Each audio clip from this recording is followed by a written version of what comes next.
Hook off the Jab Sports. What's going on, guys? All right, so we just saw the conclusion a few days ago between George Kambosos and Devin Haney. Big shout out to Devin Haney.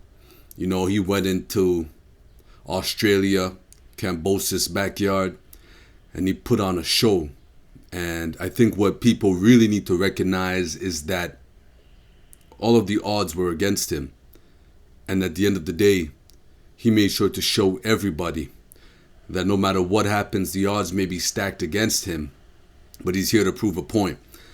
And what was amazing to see is, you know, just that confidence that he had, not only in his boxing ability, but he also harnessed, you know, the belief in his religion and his family, being his father and his corner as well, the other trainers in his corner. And even Jeff Mayweather had to come out and, he had an interview, Jeff Mayweather, talking about, Devin Haney, giving him a call or texting him saying, you're supposed to inspire me. And, I understand where Devin Haney is coming from, but I also understand where Jeff Mayweather is coming from. When you go into someone's backyard and you have to deal with so much odds, it's not necessarily that you ain't gonna win the fight. It's not that he didn't win the fight. He clearly did. And it's not that he never had a chance to win the fight. He clearly did. He clearly did. And if you understand boxing, you understood that Devin Haney was gonna win that fight. The thing is that a lot of people put, they bet their money, on possibilities instead of probabilities. And what you have to understand is Kambosos only had there was a possibility that he could knock out Devin Haney, but the probabilities of Kambosos winning the fight were stacked against him from the beginning. And I do believe that the betting odds were also against George Kambosos. Not to take away from George Kambosos, he had a great fight against Teofimo Lopez to win the titles. But at the end of the day, I think the reality of it all is simply this. You have certain media professionals, calling people undisputed, and they're not. You're not helping, even if those are your favorite fighters. That's okay. That's okay. It's okay if you have a favorite fighter, but when you start lying, what people need to understand is that on the surface, someone might act like, they don't hear what you're saying, or they don't think you're lying, or they might avoid, it doesn't seem like they know you're lying, but deep down inside, they know you're lying. Kambosos was not undisputed. Teofimo Lopez was not undisputed. And Devin Haney was coming for them. Devin Haney was the croc in the swamp with his eyes poking out the top. And he was watching and he was waiting. And the minute you went to dip your hand in, he was going to twist that arm off, clean out of the socket. And so said, so done. And people need to understand this is boxing. You cannot... There's possibilities and there's probabilities. And if you look at any of my videos, there's just certain things, like there's always a possibility a fighter gets knocked out. That is boxing. But what are the probabilities of it happening? And people are even talking about Devin Haney versus, I believe I heard them say Lomachenko. Shakur Stevenson versus Devin Haney. Gervonta Davis versus the whole lot of them. Even Ryan Garcia. I'm going to make some videos about those matches. I just got to make sure that I understand exactly what the matches people are calling for and really break that down for you guys. But I'm telling you right now, Devin Haney, Lomachenko don't want nothing to do with Devin Haney. You want to know why? Because when you have media members saying that Lomachenko never lost, and he clearly lost. He's clearly lost in his career. I'm not saying there's anything wrong with losing a fight. What I'm simply saying is that when you lie to your favorite fighter, especially when you are able to have direct contact with that individual and they're watching you on the news, because fighters will say that they don't watch, but we know that's not the truth. This is 2022. Excuse me. This is 2022, and the reality is simply this. You don't have a choice but to watch social media. You could pretend like you don't watch it, but unless you have that fuck you money, you don't have a choice. You don't have a choice. Even if you end up being one of those podcasters or one of those social media, influences that end up making a lot of money. In the beginning, you always have to watch your comments. You always have to watch what the people the people that engage with your content, you have to know what they're saying at all times. So we're not going to sit here and pretend like Lomachenko doesn't know that they're lying for him. We're not going to sit here and pretend like Teofimo Lopez and George Kambosos didn't realize that the media was lying for them.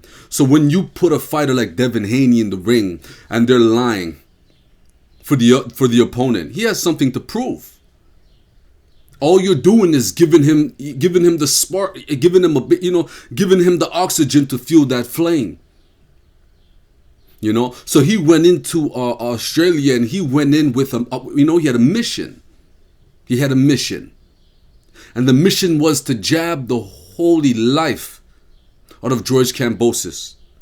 Even in the post-fight press conference in Australia, when Kambosos says, I don't feel nothing, I feel nothing. I don't feel like I went into a fight. And one Australian guy in the crowd goes, your face looks like you did.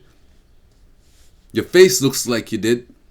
That guy was telling him the truth. If that guy is a media member, they should put him on TV because Kambosos would have been hearing the truth and they would have gave him a better shot. I'm not saying the one person would have gave him the better shot. I said if it's called a collective, it's community effort. And if that was your favorite fighter, and if that's the fighter that you wanted to win the fight, you guys should have been telling him the truth.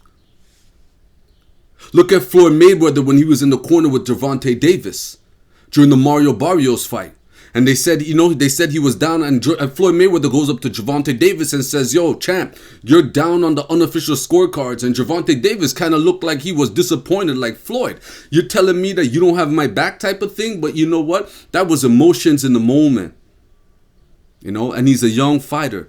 But what Floyd was doing was telling him the truth. You're down on the scorecard. You better do what you got to do.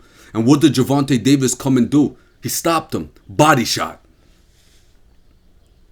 And if you know me at all and you know boxing, you know Virgil Hunter is one of my favorite trainers of all time. I believe Andre Ward is by far one of the most underrated fighters, underrated Hall of Famers of all time. I believe that the only person that could have beat Andre Ward was Floyd if he was the same size as Andre Ward. I honestly believe that. I believe Andre Ward beats everybody in their prime. And he's in his prime. I really believe that. But at the end of the day, I must say this. Floyd Mayweather, the thing is with Floyd is he practically came out untouched. So you always have to give him that benefit. But when we're talking about size, if Floyd was Andre Ward's size, that does change things up a bit. Can you carry this speed? So on and so forth. So that's a whole different conversation. But I think they're both great fighters. I don't think it's 1 and 2. I think it's 1 and 1 in terms of quality of fighter. I'm picking anyone. Give me anyone and I'm going into war with them. It's no problem. Anyway, I digress. At the end of the day, Devin Haney put on a great performance. And it's not like I know him personally or anything like that, but I'm very proud of him. I'm very proud of him because if you ever been in any kind of competition, whether it was top level, lower level, middle level, you understand that when people are talking that smack, it's very hard to go and do what you got to do. And it's always easier, especially when you're beginning and stuff like that. But when you start getting to the top echelon of things, of competition, it becomes very difficult. Very, very difficult. So for him to go to Australia, a place where, quite frankly, I don't even know if he was very welcome there. I have no idea. I've never been there. But a lot of these countries, when you go there, sometimes they like you, sometimes they don't. I've heard if you go to Mexico, they love fighters that necessarily don't look like them. But then you go other places and it's not the same. It's not the same. What's the word I'm looking for? It's not the same. It's a different perspective. It's a different, mentality. So congratulations to Devin Haney. In terms of George Kambosos wanting the rematch, I think it's a waste of time. But again, this is boxing, and at the end of the day, here's the reality. A fighter. Here's the thing. I think if he had the belts for a few more fights, I would have said okay. Let's give him a chance to see if he has the ability to adapt. But because he just won them and lost them, and he lost them so convinced, like he lost them with Devin Haney made it look like the guy never had a chance, So I don't know. I don't think that a rematch is so appropriate. However, it's nice to see if a fighter, has the ability to adapt. If his trainers are, worth what they're being paid, type of thing. You never really know. You never really know. This is boxing. This is why I love boxing. And the first boxing match I ever sat down and watched in its entirety, I fell in love from it from that day, and I've been watching it ever since. And I think that I'm gonna make a video, and I'm gonna just watch some fights, and I'm going to make a video in regards to Devin Haney, Gervonta Davis, Shakur Stevenson, Ryan Garcia. Quite frankly, I think Ryan Garcia is the weak link. All of that flashy stuff he does, I think if Gervonta Davis hit that, man, dude, he's gonna start speaking Spanish backwards. That's just my opinion. That's my opinion. I think he's a cool fighter. I don't know if he's a good fighter, he's a great fighter. I think he's a cool fighter. I think he's fun to watch. When people are throwing off shots like that, like, it's fun to watch. It's cool. But if you go up against a man like Shakur Stevenson or Gervonta Davis or Devin Haney, when they start jabbing your eyes to the, when they start popping your nose tissue up into the middle of your eyebrows, it's a different reality, and you have to accept that. So I can't wait to see. how it goes down in the future. Hopefully these fighters do get the fight. Oh, also Terrence Crawford and Errol Spence Jr. That's a fight I'm looking forward to. I'm gonna make a video on that as well. All right, guys. I think I said everything I have to say. If I didn't, I'm gonna listen to this over again. If I missed anything, I'm not gonna change it too much. I'm just gonna add it into another video, just because sometimes you talk and I ramble a bit, and I miss points that I wanted to make. But basically, all I wanted to say was congratulations to Devin Haney. George Kambosos, I believe every fighter always does their best, because I don't think any man wants to go into a ring and get punched in the face, and look stupid in front of his fans and his family, and at least not give an effort. I just think that Devin Haney was that great of a fighter that night. And so congratulations as well to George Kambosos for even having the courage to go out there and put the belts on the line. I know he didn't want that fight. I know he wanted that Lomachenko fight, but quite frankly, I don't think it would have been different if he fought Lomachenko. I think Lomachenko would have dusted him the same way, and I think Devin Haney would dust Lomachenko. I think Shakur Stevenson would dust. I put out a video with Lomachenko and Teofimo Lopez, and I put that out before the fight. So if you guys think that I'm bullshitting you guys and I'm just talking, you saw the results of that fight, go take a look at that video and let me know what you guys think. I do believe I called the fight. So in that video, I pretty much said Teofimo Lopez is going to be too explosive. He's not going to give Lomachenko time to do what he wants to do. And at the end of the day, yes, Teofimo Lopez did get a little tired and stuff like that, but it was too late. Period. Lomachenko, again, I believe he's a good fighter, but he's not going to touch these guys. I think, I just don't believe all of that Ukrainian dance he's doing is enough. I really don't. But you never know. Here's the thing. Apparently the man's in war. I don't know if he's busting shots for real, but if any man could go to war like that, well, big ups to that individual. He might, and you know what? Going through that experience, he might come back. Hopefully he does come back, God willing, the universe willing, and all of that stuff. Hopefully he does come back, in good health, strong, ready to go. And if he still wants to box after this experience, he might come back looking like Gil from Street Fighter. I ain't gonna lie to you. You know what I'm saying? He might come back looking different, because now the man, I don't know if he's a sergeant, a corporal, I don't know what he is over there. What his rank is and stuff like that, and if he's really busting shots and going through that, and he's around landmines and rockets going off and all of that stuff. But I'm not really following the war like that, to be quite frank with you. But war sucks no matter what you do, no matter who's fighting the war. It's a shitty thing to go through for anybody, and I don't think it's right, to be quite frank with you. But my point is simply this: the fact that he's going through that might harden him. And you never know the type of fighter he might come back after such an experience. So I wish him nothing but the best. And I hope that him and the Klitschko's come back and they're okay.